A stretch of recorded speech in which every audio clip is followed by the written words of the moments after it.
New Year, everybody! It's the WrestleTalk Podcast review of Raw. Happy New Year, all! And what a way to kick off 2023 with some technical issues. Woo! Our favourite. Yeah, unfortunately, that's why I was not sat down for the start of this, because I have had to operate slobs on the PC over yonder. Yes. So that's instead of using the buttons. Indeed, well, yeah, I've got no button things here, but look, Pete, now it works. Pete, now it works. Pete, why does it work now? I just pressed the button to show that it doesn't work, and now it works. Just go away from us for no reason. That's phenomenal. Well, that'll be on the best of. Oh, God, what a start to the year. Welcome to the WrestleTalk Podcast. Thank you all so much for watching. Please do press the subscribe button if this is your first time here. It's not always like this, I promise. Press the thumbs up button. Show us your support for our technical failings. And leave your comments down below if you're watching this on demand. But if you're watching live, head on over to WrestleTalk.com/support and get in your ultra chats. UceyChats. Why not? Yeah, you get your Bloodline were on this show. get your UceyChats in WrestleTalk.com/support. We'll read out every single one of them above the $5 US. We are live. We're live, pal. We're live, pal. Speaking of being live, pal, I wanted to be able to hold up, Mike, because I am your Jam That Championship, and I am your Quizzlemania champion. You're the Jam That Championship? I am the I am that Jam That Championship. Wow, you're a whole title. I'm a whole title. I am this title. And I'm the Quizzlemania champion. I ended 2022 as a dub champ, and I was very, very pleased with that. However, while doing the news this morning and holding this very prestigious title, clearly the festive season of eating lots of food has done me a cropper, Pete. Okay. Because when I put the title down, my arm was stiffer than a 14-year-old straight lad who's just seen his best friend's mum's cleavage. And I couldn't really move my arm much. Okay. And I think in the interim of that, I've done what athletes do. And the rest of their body has tried to compensate for the fact I can't use my arm that much. So now my left tit hurts. It just feels like someone has decked me in the left tit. Is it purple? I mean, I feel a bit Cody Rhodes here. Honestly, my tit's wrecking. And so unfortunately, I cannot hold up the Jam That Championship for too long, because it makes my body ache. Luke Owen, my tits wrecking, 2023. So welcome to the Raw podcast. We're going to kick things off today talking about Alexa Bliss and Bianca Belair.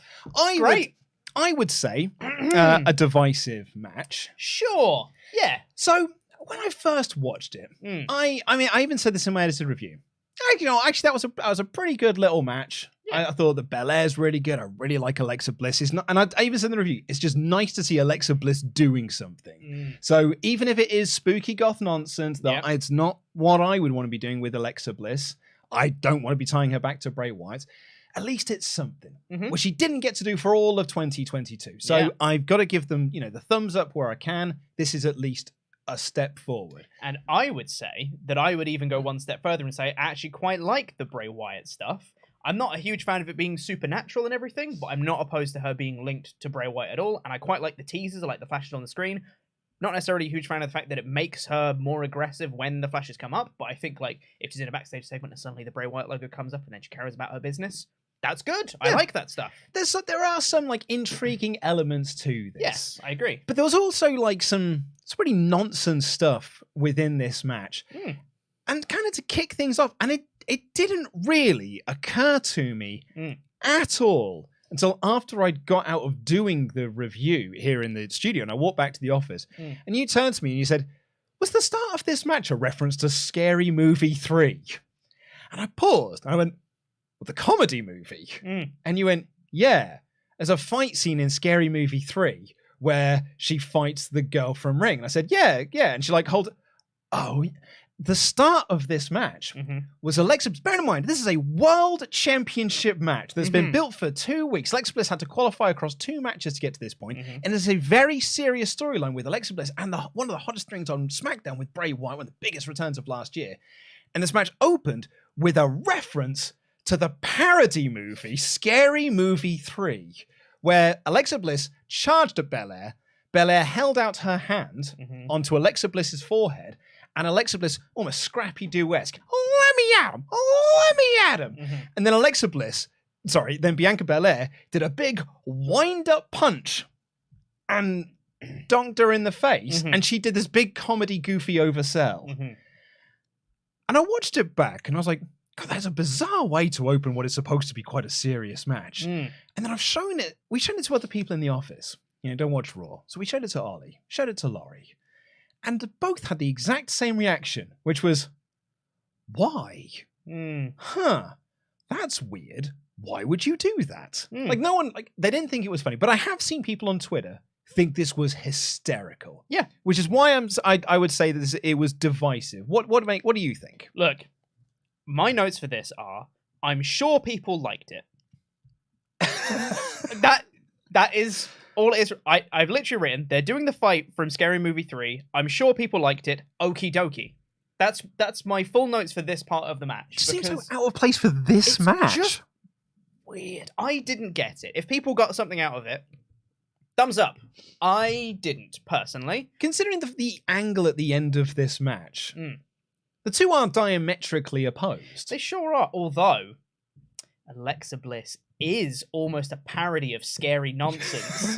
So, she's basically in a scary movie. When you put it that way, yeah. I suppose you're right. Yeah. But yeah, actually, my first note of this, and clearly this is why I was so distracted and I didn't really pick up on things, I've just written down, does Alexa Bliss have the worst theme in WWE? Oh, I don't like it. Because there are a lot of bad themes in WWE. They are bad. But they're all generic. Alexa Bliss's, though, is aggressively bad.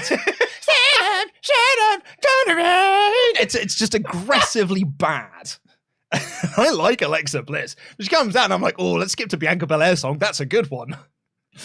I still think Stephanie McMahon's is worse, but she's around so much less. Yeah, well, you just don't notice. You just don't appreciate the Queen Dom.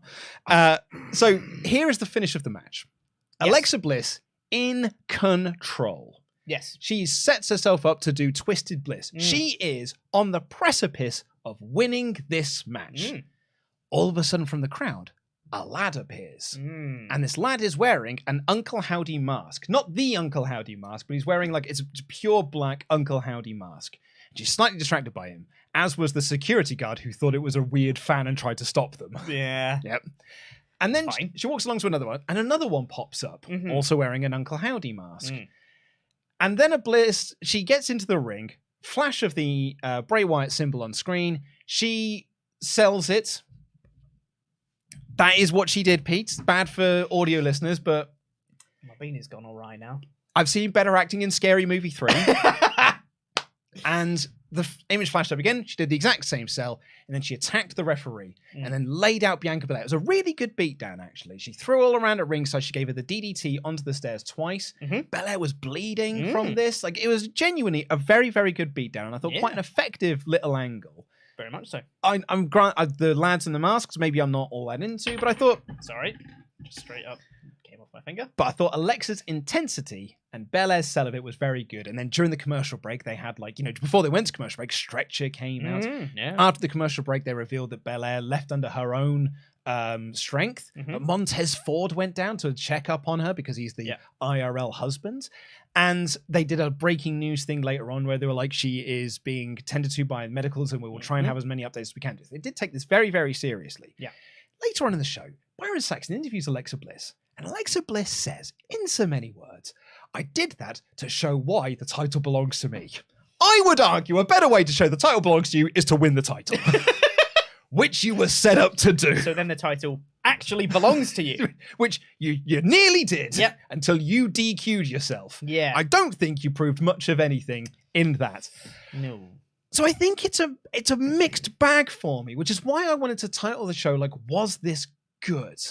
Because I honestly don't know, because I thought the match itself was, and I thought some of the beatdown stuff was.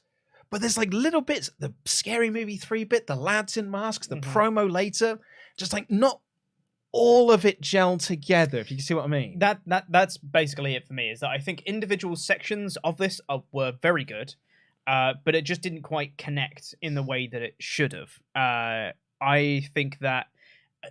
I guess what they're trying to do is they're going to try and run it back at some point. Yeah. And to do this match again, and they didn't want to have Bianca just win clean, because then you can't really run the match. But well, I mean, you can if you want to. It would be bad, but you could.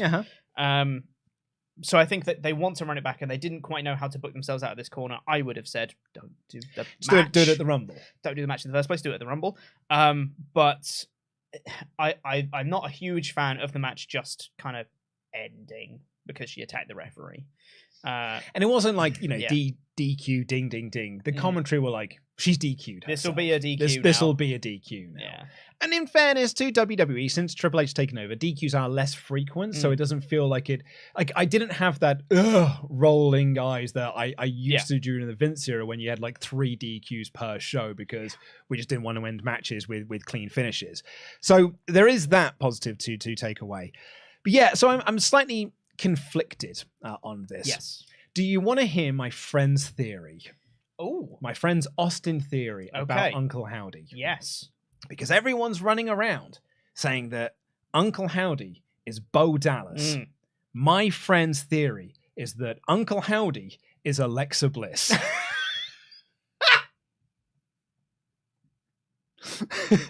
And there's reasoning for it. And I'll read you the message that he sent across. Thank you very much, Ash. I really enjoyed this so much this morning. He said, I was just looking at the clip where they appear next to Bray in the ring, and I got a real gotta make myself look big vibes. So I replied saying, so what you're saying is that she's doing the Muppet Man. He said, yeah, it's Bliss on the shoulders of Abby, who's on the shoulders of Mercy, on the shoulders of Huskers. So that's my new theory I'm running with. Oh, that's amazing. Uncle Howdy is actually Alexa Bliss. I love it. That's perfect.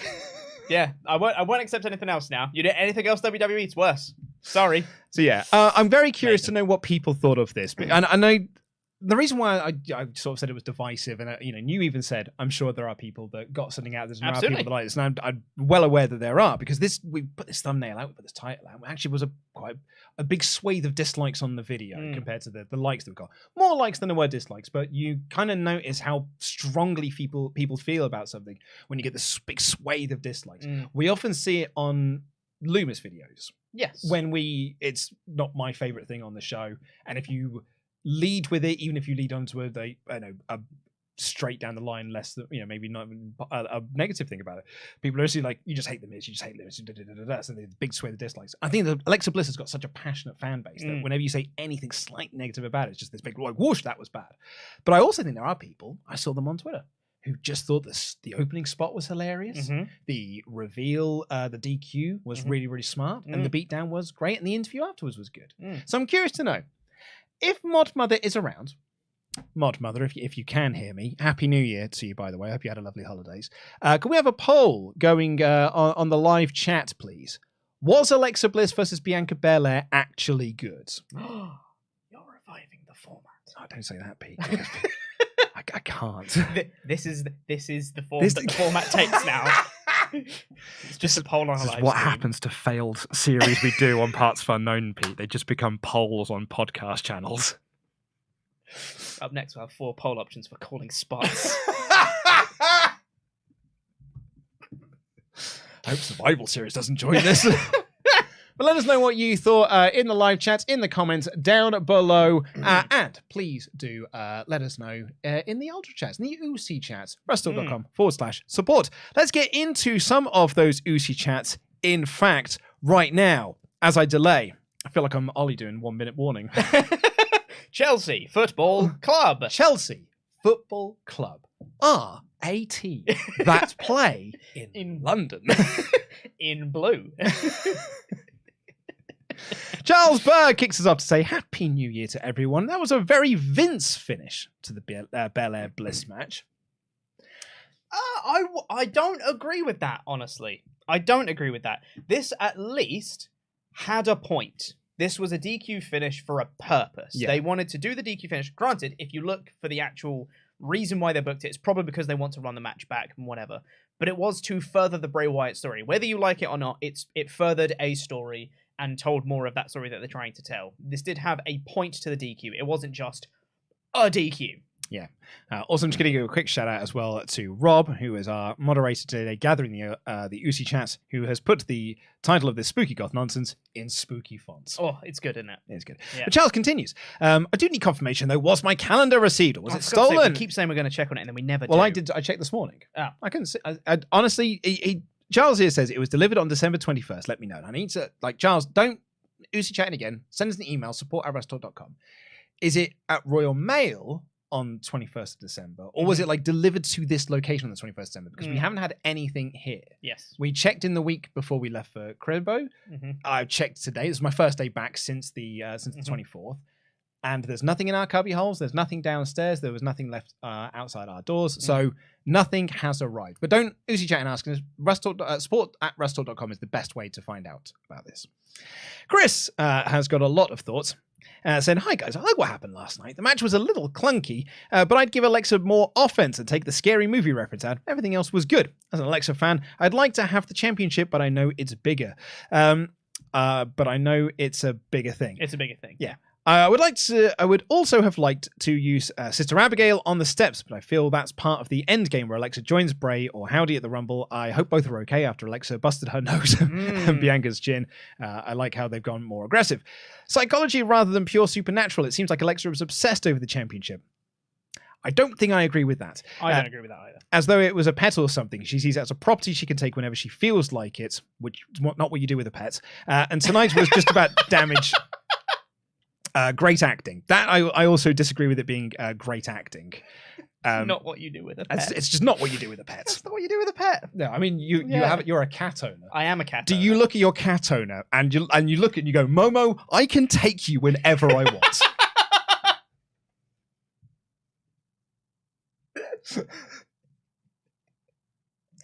It's the question we're all asking, Pete. Sometimes. Especially in a London context as well, because it just sounds like you're starting a fight. Exactly, yeah. You're just being annoying. I can take you any day I want, mate. Take you whenever I want, mate. Yeah. I do agree, though. I think having the Sister Abigail on the stairs would have been pretty cool. That would have been a good spot. Particularly because, they've been doing the big tease of it, when they had the handshake and the symbol flashed and she pulled her in for the Sister Abigail. Yeah, exactly. I was like, whoop, don't know what that was. They've done a couple teasers. I thought I was Abigail's a couple times. quite nice. Would But have yeah, been so cool I'd to do agree. it. But I agree also with the DDT... Probably it was good and it's easier to for set sure. up as well. Absolutely.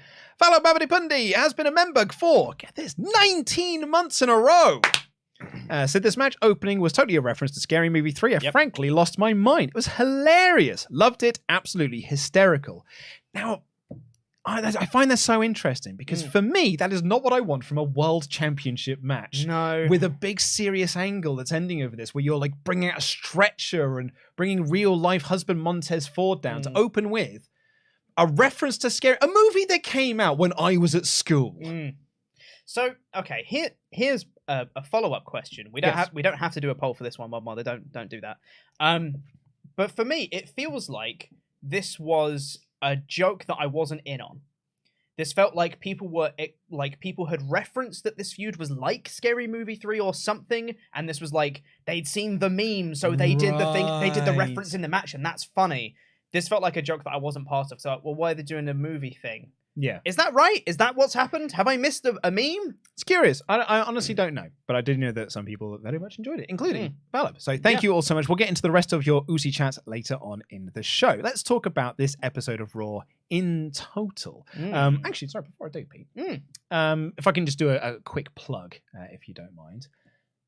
I'm doing a live show. My my other podcast I do about 90s retro gaming is doing a live show on December 14th. Sorry, January 14th. December 14th, my birthday. January 14th in Croydon. I'll post some links up. Actually, you can find them on my social media. Tickets are only £15. You can buy a bulk ticket, though, that also gets you access to Heart of Gaming in Croydon, which is a free-to-play arcade place. It's massive. They've also got... I played Super Smash Brothers on basically a 100-inch TV. It is a beautiful place to go and play games. That's large. It's large, Pete. And we're going to have a nice time. We're going to do two shows. One half of it is the best of Games Master. We're picking out some of our favourite moments from a TV show that aired in the UK in the 90s. And the second half of it is we're doing live video game challenges. Interesting. I'm very, very excited about it. So please do, if you want to come and see me do a live podcast, and we'll have presumably some technical issues, come down. Check out my social media for the links. And if I can plug someone as well, put me on Cameo. There you go. Please do. Book us on Find the Cameo. link, cameo.com/Pete Quinnell, I guess.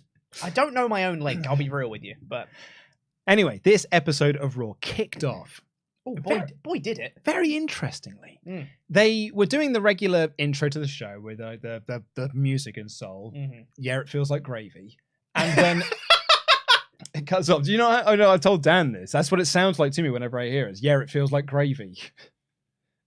And weirdly, that is not the first reference I've heard to gravy in a wrestling context. Because you know when Undertaker came out to Johnny Cash all them years ago, there ain't no gravy. Ain't no gravy and all this. I mean, I'll be honest, as a proud northerner or northern heritage, there ain't no gravy that can hold me down. Drink pints of the stuff. I used to love drinking Bovril. Just reminded me of the thing me and my mate used to do. There ain't no gravy that can make my meat taste good. But anyway, everything feels like gravy, and then it literally, boom, hard cuts to the arena, and the Bloodline are attacking like security, and they're tipping over the announcer's desk, and it felt like it was a very chaotic opening. And I'd said this in my edited review, that there's an argument that could be made that we've done a few of these chaos, like in the Triple H era, it feels like every other week of Raw opens with a chaotic opening. And there is a law of diminishing returns the more often you do this. But like this felt like it had a purpose, it had a reason to be there. Because the Bloodline are pissed. They just lost to KO and John Cena on SmackDown, and they're looking for revenge. This feels like Roman Reigns ordered his goons to put a hit out on like Kevin Owens, but also Raw as a whole, because your boy came over to us. I thought it was really, really cool. I loved, not just in this segment, well, the tail end of this segment as well, but the contrast between this one and the last beatdown they did of the Raw roster.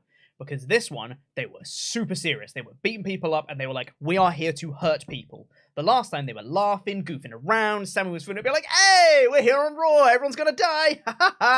And this time, they were like, no, we're going to hurt everyone, and everyone's going to die.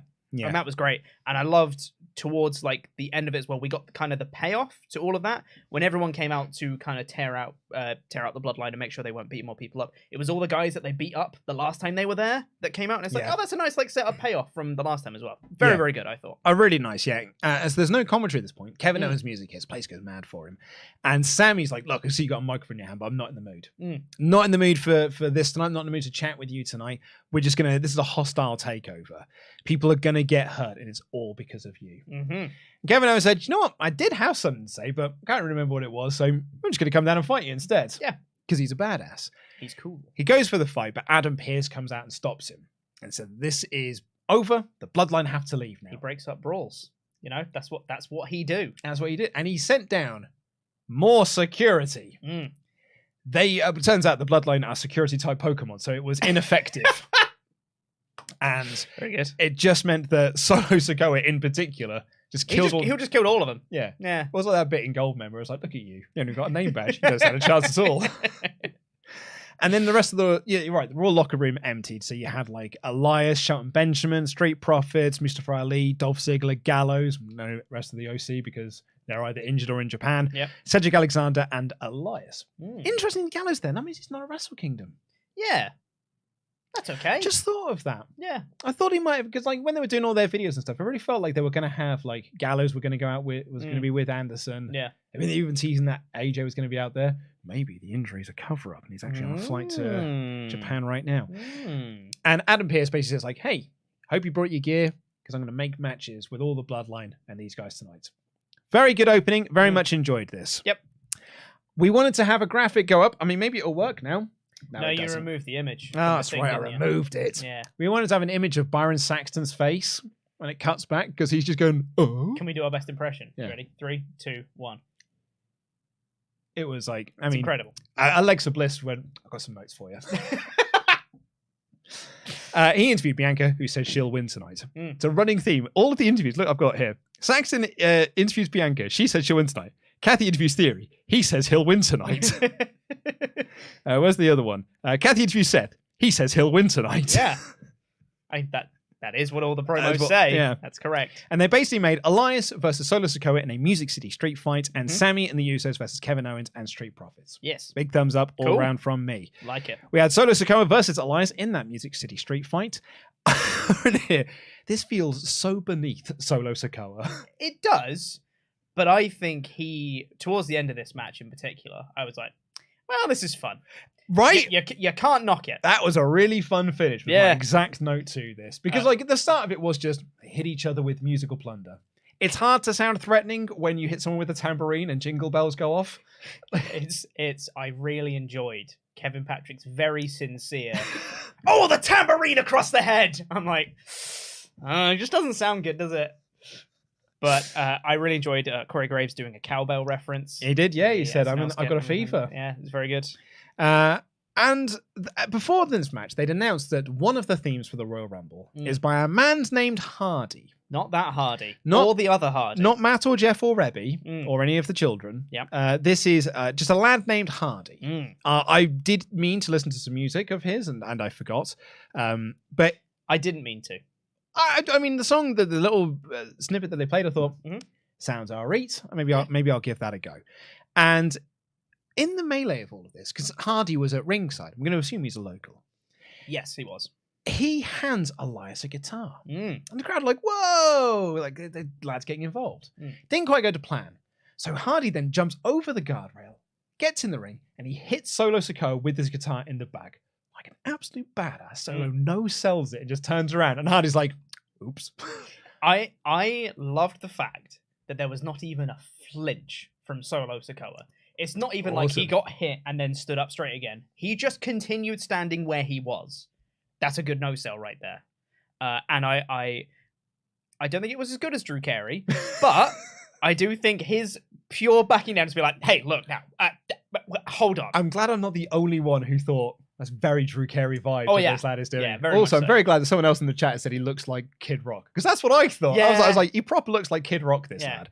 And we've got Kid Rock at home. I don't want the Kid Rock at home. Elias looks like he was about to get the win, but he got caught with the Samoan spike and a spinning solo off the apron to a grand piano on the floor, and that just collapses and Solo pins him. Rad finish. Very cool. The match itself was like, it was fine. But the finish was a lot of fun. Finish was great. Big thumbs up from me. I'll always get a kick out of like Solo picked up like a keyboard and like mimed doing a few keys on it and stuff and then hit Elias with it. And I was like, that's stupid. That's fun. I can get on board with it. We then had the Usos and Sami Zayn versus Kevin Owens and Street Profits, which I genuinely thought was going to be the main event. Yeah, so did I. The problem was with this match, I want to say problem, it was in the context of the actual match itself, the story they were telling within this match. Yes. Montez Ford was distracted. Yes. He's looking to the back, he's looking down, because he's worried about the state of his wife, Bianca Belair. So, like, there's moments when they're trying to tag and he's not getting tagged in. I mean, in the end, Owens effectively forced the hot tag. Like, he just ran over and just hit him in the chest. And like, woke Ford up. He's like, oh yeah, hot tag. And he runs wild. But he gets hit by a haluva kick and pinned. And they're like, comments were like, that has got to put Sammy back in the good graces of the tribal chief. So I thought that was also really, really nice. I really like the idea. I don't think it was executed quite well because, honestly, I didn't know what Montez Ford was doing until the commentary then filled in the blanks and said, I must be distracted from Bianca Belair. I was like, oh, right, yeah, I guess that makes sense. I just don't think the live crowd would pick up on that at all. No. And it didn't feel like they did either. No, I even saw a couple of comments on today's news episode of people being like, I was there in the crowd. I didn't know what Montez Ford was doing. It looked like he was just annoyed that Dawkins tagged in Kevin Owens and not him. Right. So they were like expecting Ford to like turn on Dawkins in this match or whatever. So it was like, that's weird. Yeah. I think if they'd have set that up a little bit more with like a backstage segment of Ford checking on Bianca Belair and he's like, I kind of don't want to do my match tonight. I just want to be here for you. And she's like, no, you have to go out and do your match. Whatever. He's like, oh, but I'm going to be so distracted. I just want to take care of you. If they set that up more overtly beforehand, I think that would have really worked. Not even with Belair, which with like Adam Pearce, like outside the medical trainer's room, being like, you can't go in there. You've got a match. You've got to go out there and do that. Yeah, like a backstage segment would do. Because like I felt like he wasn't selling it during the entrance either. Just doing his regular entrance. And then just like match starts. Oh yeah, actually I'm distracted. Yeah. For me, and I had this problem with the SmackDown match as well. Now, I might be wrong on this. So I'm fully I'm 100% happy to be wrong on this, and for people to be like, no, you misread the situation. Mm-hmm. And if that is the case, grand. I'm totally fine with that. I felt the company was going to such great lengths for Sami and Kevin not to touch. Yeah. Like, they were in segments and never fighting each other. We brought this up on the podcast. People have mentioned to us in UltraChats being like, they're keeping them apart because that's like the match. Yeah. That's the match you want to do. So we're just keeping them apart. I think you and I and Tempest were even talking about like the tag match on SmackDown being like, are they going to CM Punk MJF this? Where like, even though they're in the same match, they still never touch. MJF runs off into the crowd and CM Punk takes chase. And it's actually Punk working with FTR and FTR working with Darby and Sting and all this sort of stuff. Or MJF working with Darby and Sting. And then I watched the match on SmackDown and I was like, no, it's Kevin Owens being worked over for 8 minutes to build to a John Cena hot tag. And I'm like, hang on. Isn't Kevin Owens the focal point of this story? Like, I get Cena's the big star, but why are we putting all the shine on? Surely Cena should be trying to use his shine to put onto Owens. Which I think in WWE's mind they did because Owens got the pin. And that's the argument they would make. That's the argument they'd make. But I'm also just watching Sami working over Kevin. And then in this match, like, it was all Kevin and Sami. Yeah. And I just wonder, like, when was the change made that they just decided, we can't do this. We'll just have them fight. Too much effort to keep them apart, so we'll just have them fight. And that's why I sort of paused when I was watching this. You know, I was watching SmackDown and then I was watching this match, being like, maybe I just misread it. Maybe I interpreted the story they were doing wrong. So I don't know. I think that was the story they were telling. I think it's too many segments to not be. It can't have been coincidental from the amount of times that they were in the same segment but kept apart and didn't get physical. But then, like, Owens would get physical with every other Bloodline member. I don't think that can't be a coincidence at this point. So I think there must have been a change made, and they just said, no, you can get physical. It's fine. Maybe they're finalizing up WrestleMania plans and something had changed. So then they're like, well, actually, we can't do this then, so we'll change it to now or whatever. I don't know. But yeah, I would have preferred if they were keeping it apart if they are going to do the match. Yeah, or maybe they're not now. Maybe they're not. Yeah, maybe those are the plans that changed. Yeah. And kind of like to continue on this theme of Kevin Owens not really feeling like the focal point of his own storyline, kind of like RoboCop in the 2014 remake. They beat down Kevin Owens a bit more after the match, and Drew McIntyre and Sheamus run through the crowd and make the save. Yeah. And so the final shot of this segment is Drew and Sheamus shouting down at the Usos because the Usos are taking on those two lads for the tag titles this Friday. I'm just wanting to be like, Kevin Owens is the focal point of the story, but at times he feels like he isn't. And really, it's only those last two shows. It's only SmackDown and Raw. Every other time, I think they've done a brilliant job of this. But in these two shows, I really feel like, particularly in these segments, like, it doesn't feel like he's the guy that's going for the belt at the Rumble. Yeah, which currently he isn't. It's not been confirmed yet or anything. I feel like they've still got time, but for him to kind of reemerge into being the guy that's going to challenge Reigns and has a good chance of winning, because they have the title match this Friday. I can understand why they're prioritizing 100% that build, but I do think they need to get on a, like, as of SmackDown this week, maybe Raw next week. You need to get on that build ASAP. Interesting point here. I'm going to read this out from Abir, who says Sami is the lead here, not Owens. Which is a very interesting way of looking at it. Yes, I agree. But Owens is going to be the guy going against Reigns, you assume, at the Rumble. Maybe Reigns isn't at the Rumble. Maybe he doesn't have a challenger. Maybe. Because the Rumble sells itself off the Rumble matches, really. So I would think that they'd want to build up Owens. You don't want Owens to be Logan Paul. Logan Paul was secondary to everything else going on, and I don't think you want Kevin Owens to be that guy. No, in this story. They announced that AJ will be taking some time off, Styles that is, because he was hurt at a house show. Got a broken ankle. He said. Sounds pretty serious. Yeah, you can still fly to Japan. Chad Gable took on Dexter Lumis. Lumis pinned Gable. Very heatless. It's not, which is to be expected because this character depends on city to city, but also like this crowd just had so much going on. Belair and Bliss, the Bloodline opening the show, Elias and Solo, and then that 6-man tag with Drew and Sheamus running in. So, of course, they're going to be pretty quiet for Gable versus Lumis. Yeah. So it's to be expected.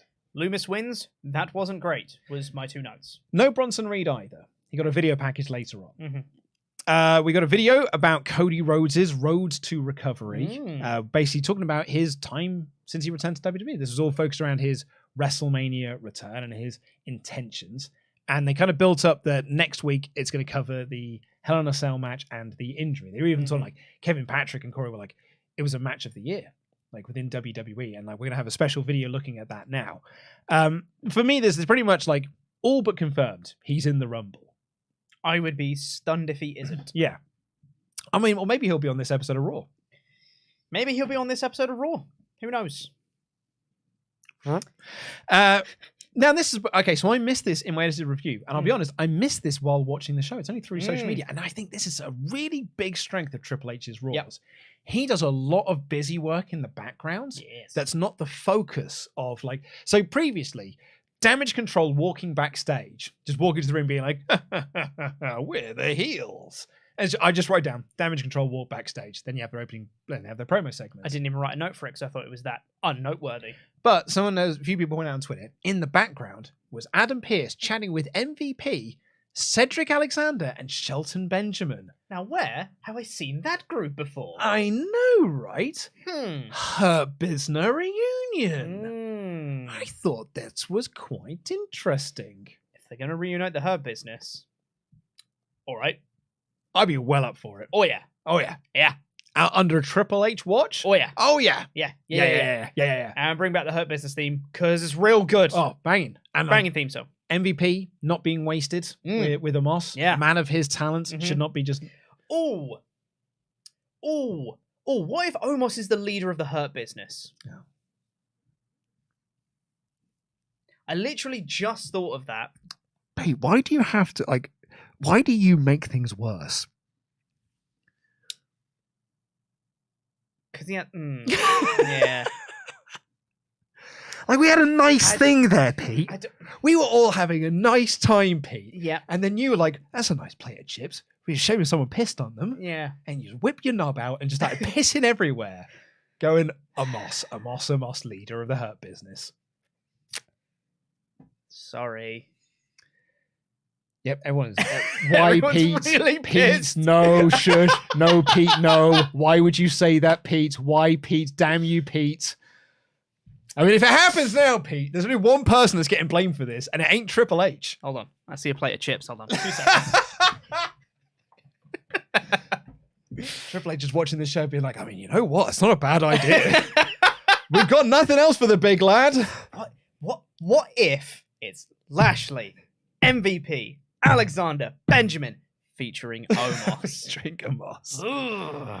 Anyway, Damage Control came out for a promo. Not much of a promo, in all fairness. And Becky came out for not much of a promo either. It's just got covering a lot of the same ground they've covered in previous segments. I liked one line from Becky. I thought it was a really good line when she says, when I lose, I don't get mad or upset. I get better. That's a great line. That's a really good line. Also alluded to Sasha Banks in this as well, because she was like, hey, you spent a long time trying to step out of somebody else's shadow.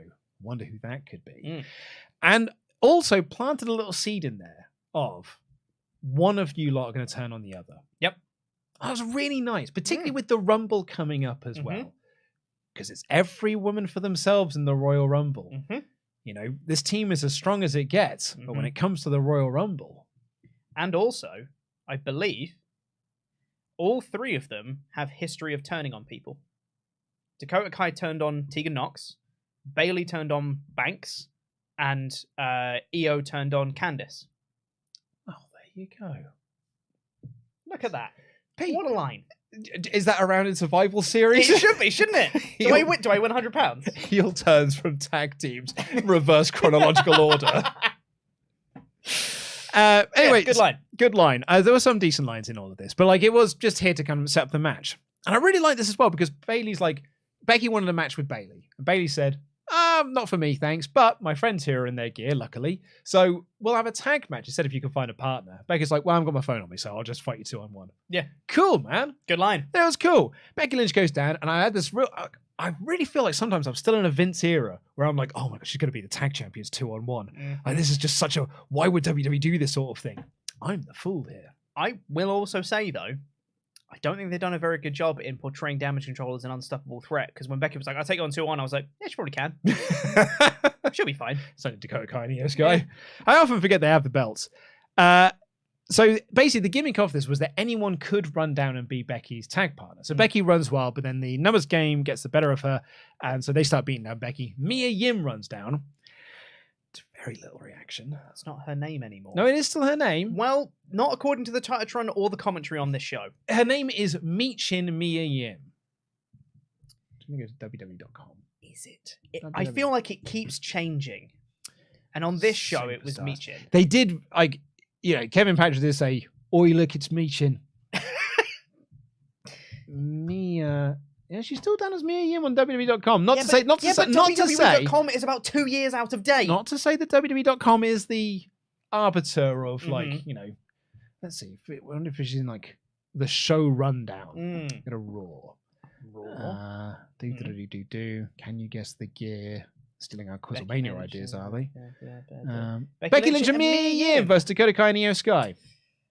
They're just confused. They don't know.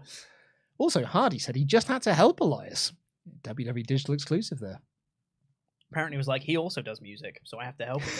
Apparently, that was legitimately his like reasoning in that promo. He does music. I do music. Gotta help him out. Gotta smash a guy with a guitar, you know? I also liked in this that Becky got distracted by beating up Becky Lynch. Sorry. Becky Lynch got distracted by beating up Bayley. Pete, Are you tired, mate? Honestly, Pete, the Christmas period was knackering. Yeah. I went to bed last night at 9, and I turned to my wife and I said, I feel like I've been off work for a month and I don't feel rested at all because I did so much in those 7 days. Yeah.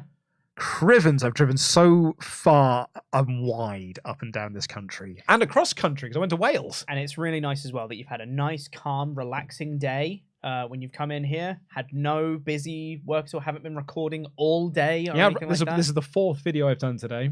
Yeah, it's really nice that you didn't have to do that. After getting up at 5 because of the train strikes. Can't get the train in today. Yeah. So it's been nice, easy. Left my front door Chill at 5 a.m. this morning so I can get to work and write the watch Raw and do the review. Yeah, pretty cool. And then tomorrow it's Wrestle Kingdom. Yeah. So there's no rest there either. Yeah. Anywho. At least I don't have to stay up to watch The Traitors anymore. So it's a blessing in disguise everywhere you look. Yeah. Greatest show the BBC have ever made since I'm Alan Partridge. But what I really liked about this was Becky Lynch got distracted by Bayley and was attacking her on ringside. Didn't see in the ring Mia Yim got double teamed by Io and Kai. Io pins Mia Yim with the over the moonsault. And Becky Lynch's reaction to this was, damn it. Because I've now lost the damage control twice. And both times it's because of that numbers game. Yeah. But she's planted that seed of potential. I mean, all she's got to do now is just a little bit of water here and there, foster that plant into hopefully like that is how she will beat this team. It's from within. Yeah. I thought it was a very, very effective finish. I thought Becky selling it was very, very good. Yeah, I thought this was very good. They pinned Mia Yim to kind of protect Becky in defeat while still giving Becky a defeat. Because I think if they had done just like, DQ finish, or they had done, distraction and Becky gets pinned again, it's like, okay, that's the same thing as the finish against Bayley. This was at least different. I thought this was pretty effective, what they were trying to do. I agree. So we had a couple of interviews with Seth Rollins and then the one we had with Alexa Bliss. Then we got... I love this. Okay, so we've got a recap of Dom and Rhea going to Ray's house for Christmas. Angie slaps Rhea. The cops show up. And they arrest Dominic. And Dominic's like, Mammy, don't leave me. Yeah. Don't let this happen to me. And Rhea's freaking out. And he's like, call Damien, call Finn, do something. And you're like, okay, well, that's fun. Yeah. And then it cuts to this video of Dominic Mysterio cutting a promo from prison. And it's... Basically, he says he's in prison. He's just got a white wall. It's a very cheap set. Like, it's just these white walls. And he's talking about how, like, prison changes a man. Like, and he's putting this thing in. He's like, man, he cuts this promo in Spanish and stuff. And he had a teardrop tattoo. And stuff. Brilliant. And the commentator's like, he's got street cred now. And like, my only thing with this, and I said this in my review, I am unsure whether Dom's promo is, I'm a tough guy, but really I'm still Dominic Mysterio, and I'm just pretending that Prisoner's changed a man because you're there. Like, he's only been there for a handful of days, right? Yeah. Or WWE think this is a serious repackaging of him as a badass, because it could go either way, Pete. History has shown us this could go either way. They know how everybody sees Dominic Mysterio, and they know how much people hate his smarmy, whiny character, and they know how much that he does nothing in his matches, and all of Judgment Day are like, ha, greatest wrestler, and yet he does nothing all the time. They know that we're laughing at him. So to give him the toothpick, to say that, prison changes a man, it's like, you've been there for a week at most! It's so funny. I was off work for a week and it felt like I was there forever, mate. The teardrop tattoo was a stroke of genius. I thought this was hilarious, and I think they absolutely nailed it. This was so funny. And I think that's kind of like, it's more a I don't trust WWE thing more than like I don't trust my own comedic judgment on things. Yeah. When I watched it at the end of it, I was like, he's in prison. He just cut from prison. That has to be a comedy. And then it's only because Kevin Patrick and Corey goes he's got street cred. I was like, oh no, wait, is this not a joke? I think Corey's in on Corey is on it 100%. It's because Kevin was talking about it as well. I wasn't sure. Mm-hmm. However, I really hope this is just the next evolution of Dominic's character. He's so good. Rhea Ripley on Twitter just quote tweeted the video of Dominic's promo and just said, he's so strong.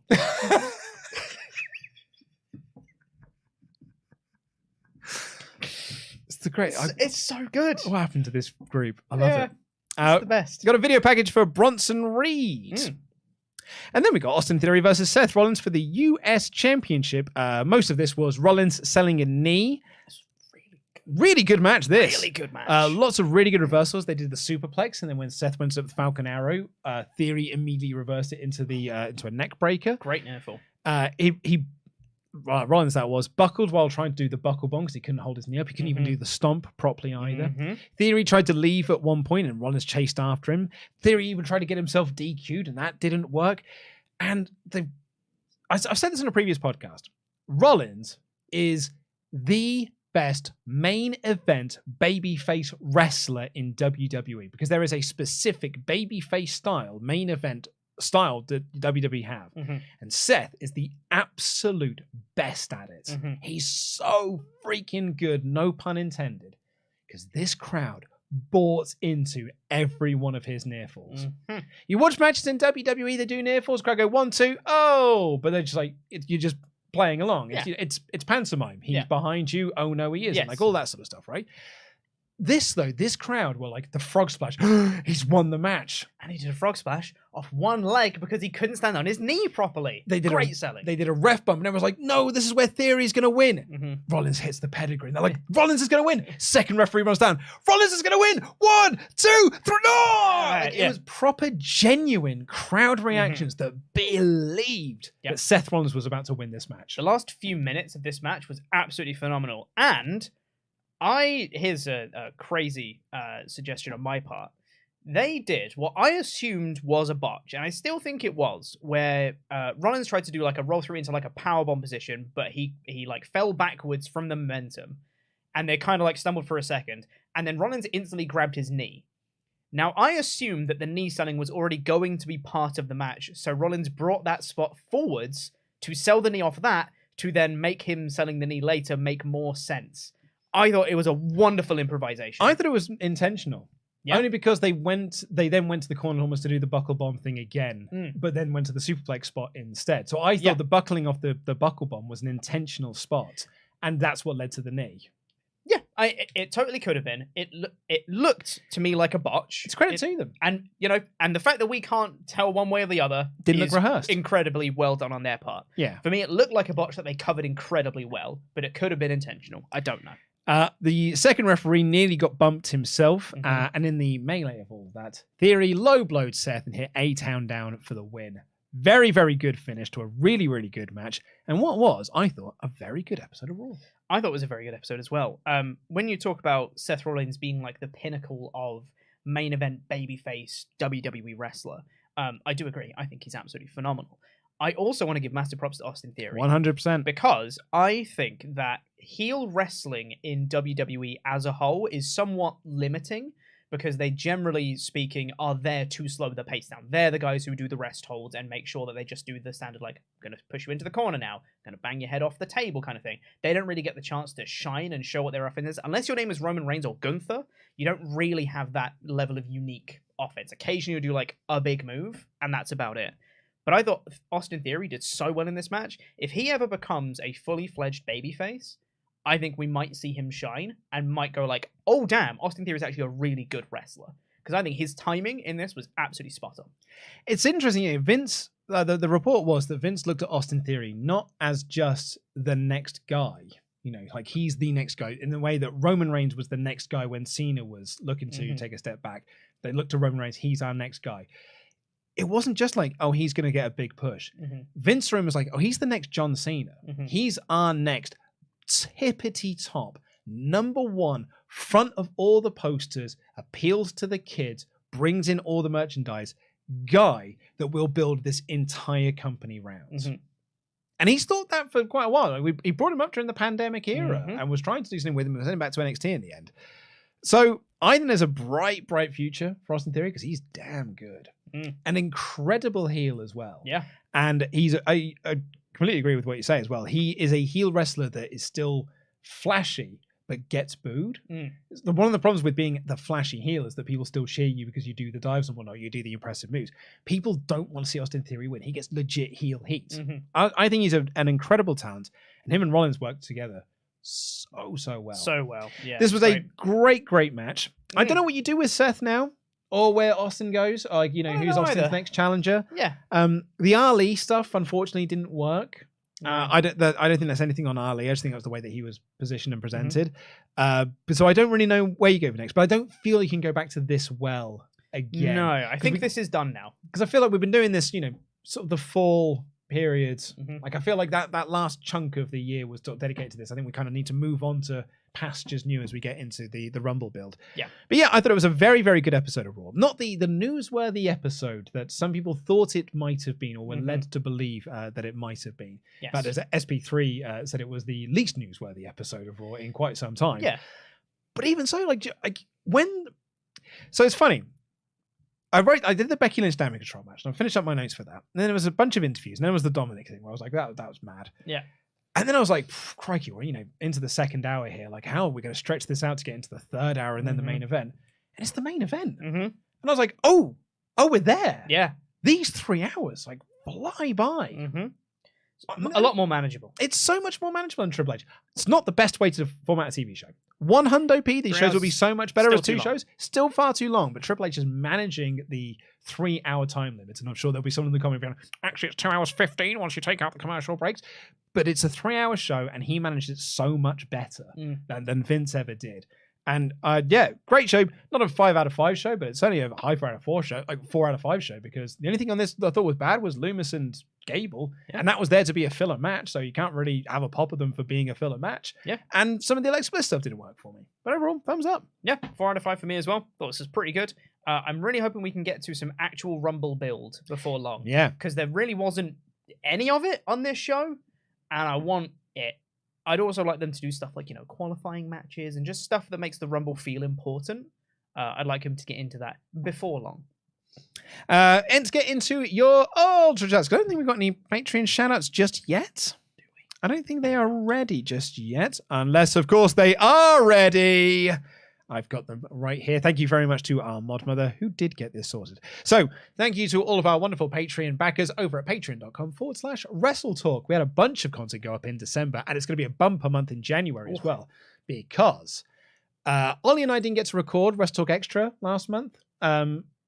Me being off for a week, then Ollie being off for a week with the holidays. We just couldn't get around to doing it, and we wanted to do the pair of us because it's Ring of Honor 2011. Final Battle. Final Battle 2011 won the poll. So we wanted to review that together. Hilariously, Ollie watched Final Battle 2012 yesterday.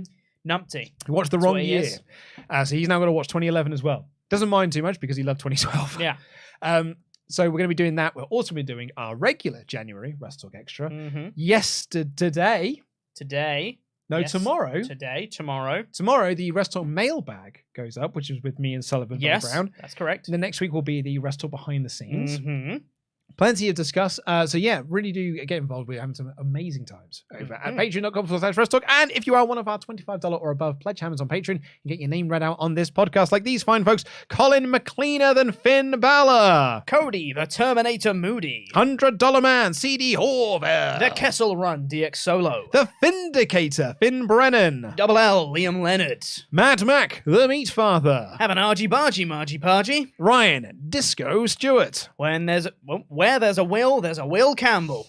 That's very good. He ran Aaron Hanrahan. Hanrahan. Dang it. I always get that one wrong. And finally, for the Hall of Fame class of the 3rd of January 2023, the roller coaster, Robert Acosta. Thank you, Robert Acosta. Thank you so much for being our wonderful Patreon pledge hammers. And thank you to everyone for, it's Brandon basically, for just spamming the moderator's chat bit. So I've got to scroll to find the document. They are very funny. That's a lot of memes there, Brandon. Brandon's posted loads of memes that only we get to see. Well, no, to be fair, some of them were Rob as well. Oh, it was Rob as well? Yeah, there's half Rob, half Brandon. I don't mind it when Rob does it. Chris. That one's pretty good, though. I mean, if you want to try and show that to camera. I'm going to try and show. Again, this is great audio mine's content. More accurate. Yeah, it might be. It's out of focus, but you know. Yeah. It's me and Pete doing the Byron face with Byron in the middle. Very nice. Very good. Well done, Rob. Chris, to kick things off, saying, just a thought on the Scary Movie reference. As in the scene, like the match, Brenda gets beaten down by the ring girl, and by the end, just like Alexa did to Bianca. I don't think that justifies it. Wait, hold on. I missed that. So Chris is saying, yeah, in Scary Movie, Brenda gets beaten down by the ring girl, just like Alexa Bliss did to Bianca. I do not think that justifies it, because that's not the bit that anyone's picked up on. Definitely not. I think that first 10 seconds was the Scary Movie 3 reference. Yes. And the rest of it was just a match. Yeah. He adds, to clarify, Alexa did to Bianca here. To clarify, Alexa thinks she can win the championship at any time. Last night was just pain.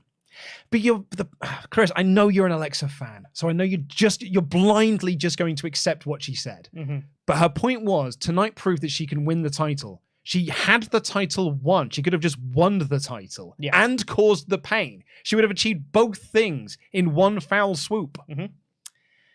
It's bad writing. It is bad writing. 35 Antonio. IMO. What killed OG Dark Alexa was the Z-level awful dreadful S-word horror elements. So as long as they stay away from that, I think it can work. Are they not already doing that? They kind of are playing into that a little bit. Granted, it's not Lily. It's not as bad as Lily. It's not as bad as telekinesis. Or even Marie tripping over her own feet. Marie tripping her over Marie tripping her over her own feet, and all the nonsense they did with the Randy Orton feud and everything. It's not that bad. Nope. But there are some spooky elements to this. I mean, she's being controlled by mind control. Yeah. About Bianca, I blame Pierce for not playing a brace physio card. Pre-match physio. That's very good, 35 Antonio. Very good. Also, Broderick from My GM is Uncle Harper. Uncle Howdy, I assume he meant. I think that's what he meant as well. So thank you very much for I agree. that. Broderick from My GM is Uncle Howdy. Lovely My GM references there. Series 3. BM Whitehouse 76 says, should WWE pull a Bret Hart and Lex Luger at the Royal Rumble and have 2 winners to challenge Roman for night 1 and night 2 for 1 belt apiece? I'll be honest with you, BM Whitehouse, that is not the worst suggestion I have heard about a way to split the belts and have Roman do both nights. It's not the worst idea I've heard. It's actually one of the better ideas. I think they need to tread carefully with that story, but I think it can work. That is legit one of the better ideas that I've been presented with as to how we can split these belts up and have Roman defend each belt on night 1, night 2. Mm-hmm. John Wright. Dom had a teardrop tattoo on his face. Teardrop means that you got your cheeks clapped in prison, right? I thought a teardrop meant that you knew someone who died. I thought teardrop was you killed someone. Could be all 3. Could be any of them. Who knows? Happy New Year. Much love to you all. Well, Happy New Year to you. N64 Live Podcast. Hi, Cliff. He just says, have an Ucy stream. Thanks. Oh, look. It's Aaron Hanrahan. You did it. He's been a member for 16 months in a row. Hi, guys. 16 months and you can't get his name right, Luke. I'm a bad presenter. I don't know what to tell you, Pete. Bad at my job. It used to be my gimmick. I'm bad at my job. That's true, yeah. Anyway, they write, "Hi guys, Happy New Year. Solo's theme lyric says taking it all. He's always silent and never smiling. Could he want to take it all and beat Roman? Jam that jam." They need to do some work on that story, but I wouldn't be opposed to it. Vandalia 1998, this is for the SmackDown show since we can't UceyChat there anymore. Since WWE is starting to pay attention to canon now, I was hoping now heel Finn Balor would cost Cena the match as revenge for stealing his SummerSlam match last year. That would be cool if Finn Balor remembered that and was like, hey, John Cena, you're a prick. And then, like, beat him up a lot. What happened at SummerSlam last year? Well, it was when they were going to do the contract signing for Balor versus Reigns, and then Cena came in and was like, contract, that's mine now. Oh, yeah. And then they had the Balor Reigns match at Extreme Rules instead. We all know what happened there. So not last year, year before. Yeah. I was thinking of 2022, 2021. Yes. Yeah. I remember now. Yeah. Jarvis V. Hi, guys. Happy New Year. I thought last night's show was pretty good overall, but I think another reason people in the crowd might have been out of it was because of the serious scary injury that happened on Monday Night Football. Certainly if news travelled. Absolutely. Yeah. But the crowd were hot. They were, yeah. I mean, yeah, I appreciate what you're saying, Jarvis, but this crowd were like electric all night. They were just dead for certain moments, but I don't think those were moments they were supposed to be loud for anyway. They're not supposed to be loud for Lumis and Gable. 35 Antonio, the start of the match was built around Sami and Owens touching for the first time. It sounds wrong. The payoff was Zayn shooting first. Oh God, with a lariat. They fought on SmackDown. They fought on SmackDown. They had a tag match. They fought a lot on SmackDown, actually. I also find it funny, whenever Triple H does something bad, people go full Poe and say, somehow Vince returned. That's very good. Somehow Palpatine returned. Yeah. Don't question it. Yeah. It's solid writing. Yeah. Always trust in JJ, apparently. The man who's never built up lots of storylines and never paid them off properly. Jarvis again said, the Dominic stuff was incredible. Easily the best thing last night. It was hilarious. It reminded me of Prison Mike from The Office. Yes. I can't wait to see where this goes from here. That is exactly right. I've not seen the US Office. Vandalia 1998, a positive about the Lumis Gable match is that it wasn't The Miz. So the storyline is finally done. Is it, though? Miz wasn't on this show. Can't completely count that out. I don't know. Jambeard here says, not really a wrestling chat because I thought Raw was kind of boring and meh, but shout out to Luke for having his book featured in a Watch Mojo video last week based on Mortal Kombat Annihilation. What? Did it really? Huh? A Watch Mojo video? YouTube.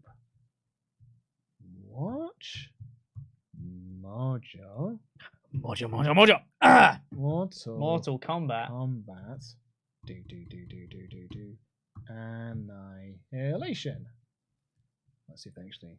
There's a video from last week. Well, it might just be like a list of whatever. I know Matt McMuscles has dropped stuff about me. It's probably just featured in a list rather than a video about it. Right. Okay. No, maybe it says based on Mortal Kombat. Yeah. Well, we'll look into that more. That's pretty nice. I'm very happy with that. Also, welcome to the Membergs, Sapphire and Jarvis V. Thank you very much.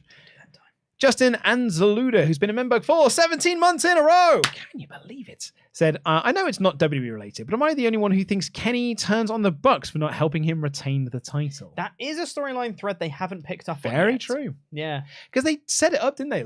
Because after Kenny lost the belt, they chat with the Bucks. Like, look, I haven't gone back to watch the match yet, so I don't quite know what happened at the finish, but I've got to go away for a bit. Yep. I have to go now. My planning needs me. Yes. Yeah, they haven't picked that thread back up.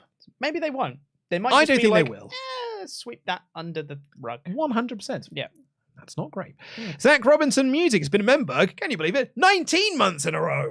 So just want to say Happy New Year to the WrestleTalk family and community. Hope you all had a wonderful festive period and have a great 2023. Thank you. I mean, I'm the Jam That Championship and the Quizlemania Championship, so everything's coming up Millhouse right now. Ooh. So I think the consensus is we just say SLID. SLID. Because there's a lot of numbers and letters and stuff afterwards. Slid. First show of the year and we make a Pete's Knob joke. Way to go, lads. Off to a great start. Get ready for the Best of WrestleTalk 2023 video. We'll be right at the start. Well, now that Slid has said that, I feel like I want to do it in every video. You and I are going to review 52 episodes of this show this year. Can I do 52 Pete's Knob gags? We'll try our best. I can do like Adam with his chalkboard on Board Game Club. Get a chalkboard out. Pete's Knob. But I can't just say Pete's not. Well, obviously not. I've got to try and work it in. That would be uncouth. No, I've got to try and work it into the conversation somehow, much like absolutely. your knob.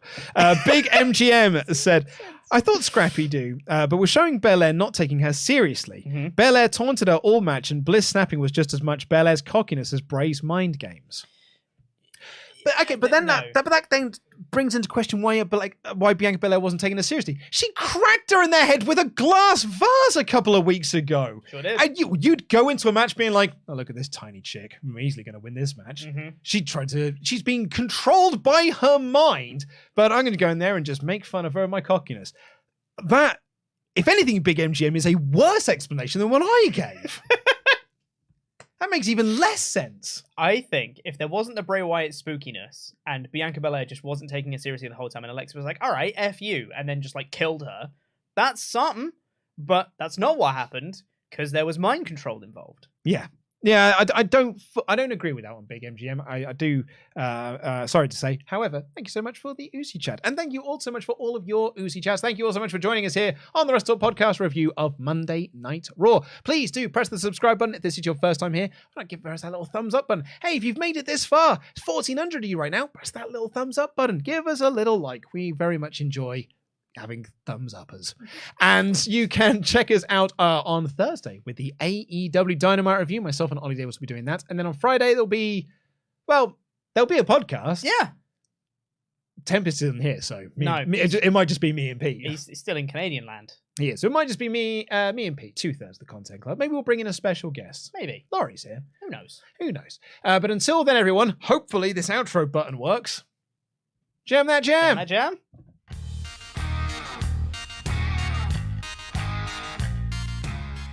Pete, it works. It worked. Isn't that weird?